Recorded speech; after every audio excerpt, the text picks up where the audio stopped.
జైత్యాల వేదికగా బీఆర్ఎస్ నిర్వహించిన భారీ బహిరంగ సభపై జాగృతి అధ్యక్షురాలు కవిత సెటర్లు వేశారు.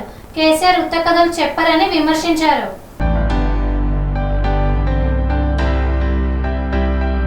జగిత్యాలలో నిర్వహించినటువంటి బీఆర్ఎస్ సభలో ప్రజల సమస్యలపై ప్రస్తావించకుండా ఉత్తకథలు చెప్పారని విమర్శించారు జాగృతి అధ్యక్షురాలు కల్వకుంట్ల కవిత. బీఆర్ఎస్ సభలో కేంద్ర ప్రభుత్వాన్ని పల్లెత్తి మాట కూడా అనలేదని దుయ్యబట్టారు. ఆ పార్టీలో మహిళలకు గౌరవం లేదన్నారు. ఓటమికి కారణం ప్రజలే అని తప్పు పడుతున్నారని పేర్కొన్నారు. రాజశేఖర్ రెడ్డి ఉంటే నాకు తెలంగాణ గురించి ఎందుకు అని జీవన్ రెడ్డి అన్నారని గుర్తు చేశారు. తెలంగాణ ఉద్యమకారుల గురించి బీఆర్ఎస్ ఎక్కడా మాట్లాడటం లేదు. 75 సంవత్సరాల కురు వృద్ధుడు బీఆర్ఎస్ లో ఏమి చేస్తారని ప్రశ్నించారు. గుంటనక్క ఢిల్లీ వెళ్తే ముఖ్యమంత్రి డీల్ కుదిర్చేలా చెబుతున్నారు. ఎవరు ప్రతిపక్షంలో ఎవరు అధికారంలో ఉండాలనేది చెప్పడానికి సీఎం ఎవరని ప్రశ్నించారు. వచ్చే 10 ఏళ్లలో ఎవరు అధికారంలో ఉంటారు మీరు ఎలా చెబుతారు, ప్రజలు చెప్పాలన్నారు. నిన్న జరిగిన 2 సభల్లో బీఆర్ఎస్ ఉత్తకథలు చెబితే కాంగ్రెస్ పిట్టకథలు చెప్పిందని ఎద్దేవా చేశారు. ఈ నెల 25వ తారీఖు నాడు మరి మీ అందరికీ తెలుసు, ఈ రాష్ట్ర రాజకీయాల్లో ఒక కొత్త వెలుగుగా కొత్త శక్తిగా మరి తెలంగాణ జాగృతి ఇన్ని రోజులు సంస్థగా ఉన్నటువంటి మేము ఒక పొలిటికల్ పార్టీగా మారి ప్రజల ముందుకు రాబోతూ ఉన్నాం. మరి ఈ సందర్భంలో మేము అందరినీ కూడా అప్పీల్ చేస్తూ ఉన్నాం. 25వ తారీఖు నాడు జరిగేటటువంటి సమావేశానికి మేము మేడ్చల్ జిల్లా మునీరాబాద్లో ఔటర్ రింగ్ రోడ్ ఎగ్జిట్ 6 దగ్గర ఈ సమావేశం పెడతా ఉన్నాం. కాబట్టి మరి అందరినీ కూడా తెలంగాణ ప్రజలందరినీ కూడా మరొకసారి ఆహ్వానిస్తూ ఉన్నాం. తరలి రావాల్సిందిగా కోరుతున్నాం. ప్రధానంగా ఉదయం పూట 10 గంటలకు ఉంది కాబట్టి మా జాగృతి కార్యకర్తలు అందరైతే తరలి వస్తారు. ప్రజలందరికీ కూడా ఓపెన్ ఇన్విటేషన్, ఆహ్వానం. కార్యకర్తలందరూ కూడా ఇప్పటికే చాలా ఉత్సాహంగా సిరిసిల్ల నుండి పాదయాత్రలు ప్రారంభమైనవి. మరి సిద్దిపేట, గజ్వేలు, నిజామాబాదు, నారాయణపేట ఈ అన్ని ప్రాంతాల నుంచి ట్రాక్టర్ ర్యాలీలు, పాదయాత్రలు, రకరకాల కార్యక్రమాలతో ఉత్సాహంగా తరలి రావడానికి కార్యకర్తలందరూ కూడా కదిలి వస్తూ ఉన్నారు. అదేవిధంగా మరి పోలీస్ వారు కూడా ఇప్పటికే అక్కడ మా గ్రౌండ్ దగ్గరికి, ఫంక్షన్ హాల్ దగ్గరికి వెళ్ళి కోఆర్డినేషన్ చేస్తూ ఉన్నారు. నేను డీజీపీ గారికి కూడా అప్పీల్ చేస్తూ ఉన్నాను. రాష్ట్ర వ్యాప్తంగా అన్ని జిల్లాల నుంచి, అన్ని నియోజకవర్గాల నుంచి తరలి వచ్చేటటువంటి మా వాహనాలన్నింటినీ కూడా ఎక్కడ దయచేసి ఇబ్బంది లేకుండా సహకరించాలని చెప్పి పోలీస్ మిత్రులందరినీ కూడా కోరుతూ ఉన్నాను. అదేవిధంగా ట్రాఫిక్కి సంబంధించి కూడా మరి మాకు ట్రాఫిక్ కమిటీ ఉంది. దానికి సంబంధించి కూడా ట్రాఫిక్ వాళ్ళతో కూడా కోఆర్డినేషన్ చేసుకుంటూ ఉన్నాము. ఎక్కడ కూడా జిల్లాల నుంచి వచ్చేటటువంటి ప్రజలకు ఇబ్బంది లేకుండా అన్ని రకాల ఏర్పాట్లు కూడా చేస్తూ ఉన్నాము. మరి ఇంకొక పక్క ఉత్సాహంగా మా పార్టీ నుండి అదేవిధంగా అనేక మంది అభిమానులు కూడా పెద్ద ఎత్తున ఏర్పాటు చేసుకునేటటువంటి పబ్లిసిటీ మెటీరియల్, కట్అవుట్స్, హోర్డింగ్స్ అన్నీ ఉంటాయి. వాటిని కూడా దయచేసి జిహెచ్ఎంసీ వాళ్ళని మేము రిక్వెస్ట్ చేస్తూ ఉన్నాం. ఒక మంచి కొత్త రాజకీయ పరిణామం ఈ రాష్ట్రంలో జరగబోతూ ఉంది కాబట్టి మాకు కొంత స్పేస్ ఇవ్వండి. ఒక 5-6 డేస్ మమ్మల్ని డిస్టర్బ్ చేయకుండా మా పబ్లిసిటీ మెటీరియల్ ఉండేటట్టు చూడండి. అఫీషియల్గా కూడా మీకు ఇదివరకే లెటర్స్ ఇచ్చున్నాం, మళ్ళీ కూడా ఇస్తాం. ఏదన్నా మేము ఫైన్ కట్టాలన్నా, ఏదైనా చేయాలన్నా, పే చేయాలన్నా కూడా అఫీషియల్గా పే చేసి చేస్తాం. కానీ కొత్తగా ఒక పార్టీ వస్తుంది కాబట్టి ఆ పబ్లిసిటీ మెటీరియల్ని కూడా డిస్టర్బ్ చేయకుండా దయచేసి ఉండాలని జిహెచ్ఎంసీ వారిని కూడా నేను అప్పీల్ చేస్తూ ఉన్నాను. అదేవిధంగా పెద్ద ఎత్తున తరలి వస్తున్నటువంటి విద్యార్థులకు, యువకులందరికీ కూడా నేను వెల్కమ్ చెప్తా ఉన్నాను. I also want to say that this will be a platform in our state which will give voice to the voiceless, the voices, the communities which were not represented till now. Let it be women, let it be differently abled people, let it be Gen Z, let it be transgenders. All of you will also find space. I particularly want to appeal to the Gen Z. They all believe, all these political parties believe that you are distracted by your screens. They believe that you are believing their misinformation. But this is a time, let us prove it to them. And let us use the same screens to spread the right kind of information, to empower the right kind of people, to give voice to the people who are voiceless. అదేవిధంగా మరి నేను రేపు RTC సమ్మె చేస్తున్నటువంటి మా అన్నదమ్ములకి సంపూర్ణంగా తెలంగాణ జాగృతి నుండి మద్దతు ప్రకటిస్తూ ఉన్నాను. ప్రభుత్వానికి కూడా మేము హెచ్చరిక చేస్తూ ఉన్నాం. నిన్న వరకు ఆర్టిసాన్స్ ఎవరైతే సమ్మె చేసినారో ఎలక్ట్రిసిటీ డిపార్ట్మెంట్లో వాళ్ళని బలవంతంగా మీరు వాళ్ళ గొంతు నొక్కి వారికి ఏమీ సొల్యూషన్ ఇవ్వకుండా వాళ్ళతోని బెదిరించి మీరు సమ్మెను విరమింపజేసిండ్రు. ఇది కరెక్ట్ కాదు. ప్రజల యొక్క డిమాండ్లను అడ్రస్ చేయడం అన్నదే మంచి ప్రభుత్వం అయితే తప్పితే లేకపోతే ఇబ్బంది అవుతుంది. ఆర్టీసీ వాళ్ళు చేసేటటువంటి సమ్మెకు మాత్రం జాగృతి నుండి సంపూర్ణంగా సహకారం అందిస్తాం. అటువంటి పరిస్థితి తెచ్చుకోకుండా ఇమీడియట్గా ఆర్టీసీ వాళ్ళ సమస్యలు పరిష్కరించాలని కూడా ప్రభుత్వాన్ని నేను డిమాండ్ చేస్తూ ఉన్నాను. ఎట్ ద సేమ్ టైం మరి వాళ్ళ రాష్ట్రంలో ఒక పక్క ఆర్టీసీ సమ్మె, ఇంకొక పక్క నీటి ఎద్దడి, ఇంకొక పక్క పవర్ కట్స్, ఇంకొక పక్క ఫీ రియంబర్స్మెంట్ రాక ఆల్మోస్ట్ మొత్తం అకాడమిక్ ఇయర్ అయిపోయిన తర్వాత కూడా ఇబ్బంది పడుతున్నటువంటి ప్రజలు, ఇంకొక పక్క మక్కలు వచ్చినాయి అవి కొనేటోడు దిక్కులేడు, కొనుగోలు కేంద్రాలు ఎక్కడ ఓపెన్ చేస్తలేరు, ఆడపిల్లలకి ఇస్తాన్న 2,500 రూపాయలు ఇంతవరకు దిక్కులేదు. అనేక రకమైనటువంటి ఇబ్బందులలో ప్రజలు ఉంటే నిన్న ప్రభుత్వం ఒక పెద్ద సభ పెట్టింది, ప్రధాన ప్రతిపక్షమైన బీఆర్ఎస్ పార్టీ ఇంకొక సభ పెట్టింది. ఏం చేసిరు వీళ్ళిద్దరు సభలు పెట్టి అంటే, బీఆర్ఎస్ పార్టీ ఏమో ఉట్టి కథలు చెప్పింది, కాంగ్రెస్ పార్టీ ఏమో పిట్ట కథలు చెప్పింది. ప్రజల వ్యతలు ప్రజల కష్టాలు మాత్రం ఎవరు చెప్పలేదు. ఇక బీఆర్ఎస్ పార్టీ సభ అయితే జగిత్యాల్లో 75 సంవత్సరాల కురు వృద్ధుని రాజకీయ నాయకుని చేర్చుకొని మరి ఈ సభతోని నీకే 25 సంవత్సరాలు తగ్గిపోయినాయి, మీరే నవయువకుడు, మీరే అద్భుతంగా రాజకీయం చేయాలని చెప్తే మరి తెలంగాణలో ఉన్న యూత్ అంతా చచ్చిపోయినరా బతుకున్నారా, వాళ్ళ ఫ్యూచర్ ఏంది, వాళ్ళ కథ ఏంది నాకైతే అర్థమవుతుంది. అందుకే నేను ఇన్వైట్ చేస్తున్నా. నేను కొత్తగా పెట్టబోయే పార్టీలో యూత్కి మంచి అవకాశాలు ఉంటాయి కాబట్టి యంగ్ పార్టీగా ఉండేటటువంటి కొత్త చేంజ్ తీసుకొచ్చే పార్టీ వైపు ప్రజలు చూడాలని చెప్పి నేను రిక్వెస్ట్ చేస్తూ ఉన్నా. ఎట్ ద సేమ్ టైం మీరు బీఆర్ఎస్ పార్టీ పెట్టినటువంటి సభను అబ్జర్వ్ చేసినట్టయితే కేంద్ర ప్రభుత్వాన్ని పల్లెత్తు మాట అనలేదు.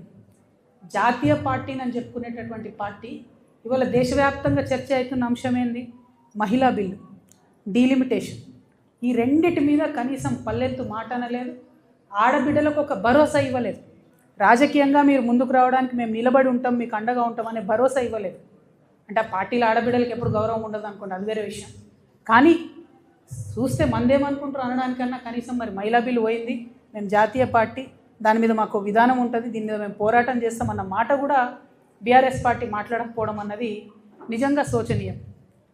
ఇదైతే ఇంకొకటి ఏంటంటే గమ్మత్తు, ప్రజల్ని బ్లేమ్ చేయడం, ప్రజల్ని తప్పుపట్టడం. మా ఓటమికి మీరే కారణం, ఇక మీరు ఓటేసిరు తప్పు దిక్కు మీరు అనుభవించండి అని ఒక పక్క ప్రజలను తప్పుపట్టడం, ఇంకొక పక్క రాజకీయ పునరేకీకరణ పేరుతోని ప్రజలను తప్పుదోవ పట్టించడం. ఎవరండి ఈ జీవన్ రెడ్డి గారు? ఆనాడు వైఎస్ రాజశేఖర రెడ్డి ఉన్నప్పుడు ఉద్యమం కోసం రాజీనామా చేసి ముందుకెళ్తే 2 సార్లు ఉద్యమ నాయకత్వం మీద పోటీ చేసిందే ఈ జీవన్ రెడ్డి గారు. పచ్చి తెలంగాణ వ్యతిరేకి. రాజశేఖర రెడ్డి ఉంటే చాలు నాకు తెలంగాణ ఎందుకన్న వ్యక్తిన. అంటే రాజకీయ పునరేకీకరణ పేరుతోని తెలంగాణ వ్యతిరేక శక్తుల్ని తీసుకొచ్చి తెలంగాణ పునర్నిర్మాణ యజ్ఞం చేస్తామని చెప్తే ఇక ఒక్కటే అర్థమైంది నాకు, 1000 ఏళ్ళైనా బీఆర్ఎస్ పార్టీ మారదు. తెలంగాణ ఉద్యమకారుల గురించి ఒక ఊసు లేదు, తెలంగాణ ఉద్యమకారుల గురించి ఒక మాట లేదు. కాంగ్రెస్ ప్రభుత్వం తెలంగాణ ఉద్యమకారుల్ని మోసం చేస్తూ కేకే కమిటీ వేస్తామని కాలయాపన చేస్తే ఒక్క మాట కనీసం బిచ్చమెత్తుకుంటున్నారండి ఉద్యమకారులు. రేపు భిక్షాటన చేస్తారట. అవమానం అనిపిస్తుంది, కళ్ళకి నీళ్ళు వస్తున్నాయి, దుఃఖం వస్తుంది. పిడికిలెత్తి పోరాడినటువంటి నా ఉద్యమకారుల అన్నదమ్ములు బిచ్చమెత్తుకుంటారు ఇవాళ రోడ్ల మీద. మరి ఏం పునరేకీకరణ?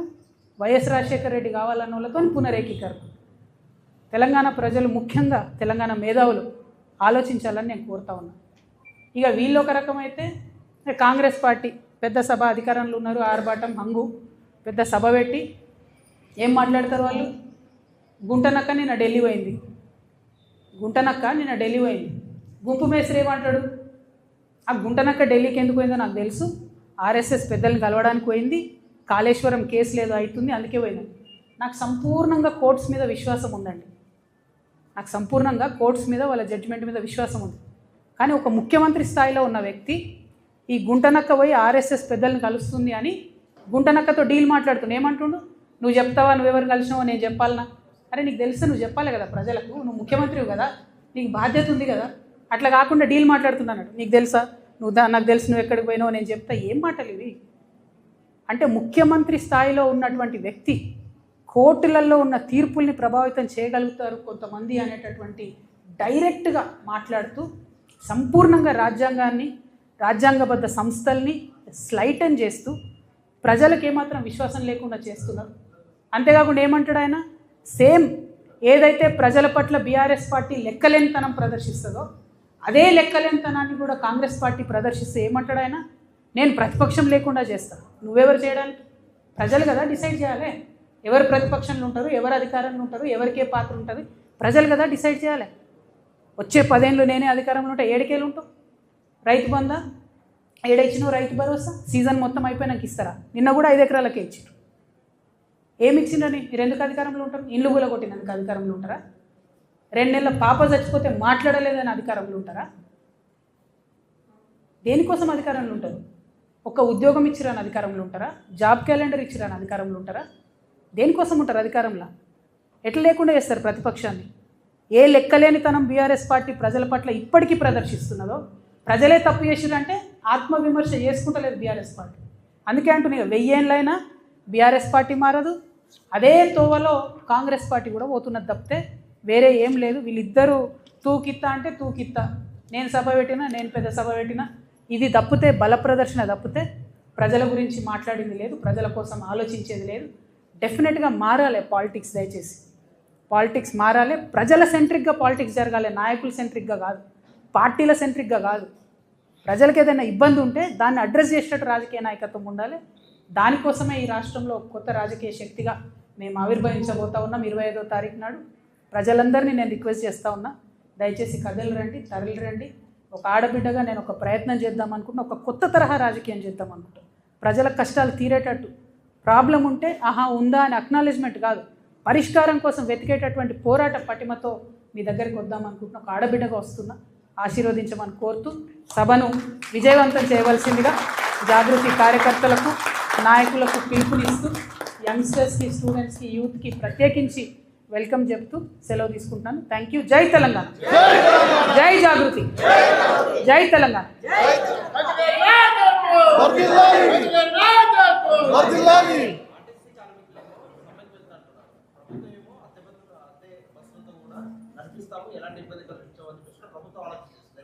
ఎగ్జాక్ట్లీ లెక్కలేనితనం అండి. కార్మికులు అంటే లెక్కలేనితనం.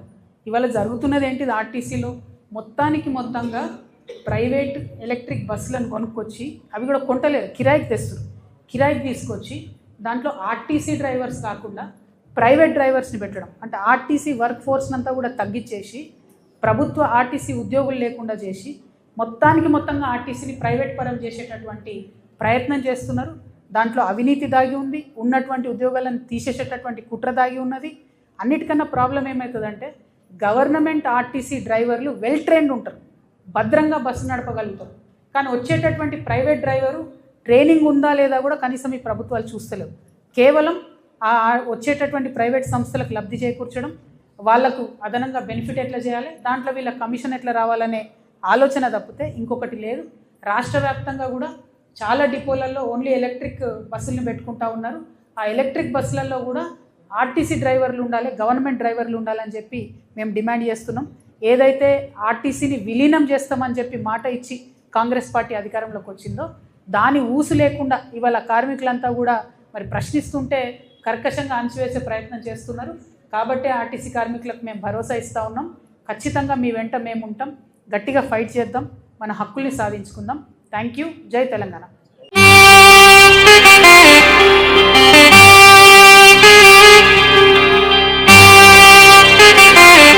శ్రీ సమ్మక్క సారక్క జ్యోతిష్యాలయం శ్రీ సమ్మక్క సారక్క దేవతల ఆరాధనతో మంత్రసిద్ధి, వాక్సిద్ధి పొందిన కోయకురువు పి లక్ష్మణ్ రాజ్ గురూజీ. ఈ సృష్టిలో దైవశక్తి ఉన్నది ఎంత నిజమో దుష్టశక్తి ఉన్నది అన్నది కూడా అంతే వాస్తవం. మనకు తెలియకుండానే మన చుట్టూ దుష్టశక్తులు తిరుగుతుంటాయి. మనమంటే గిట్టని వారు, మన ఎదుగుదల నచ్చని వారు మనపై ఎన్నో ప్రయోగాలు చేస్తుంటారు.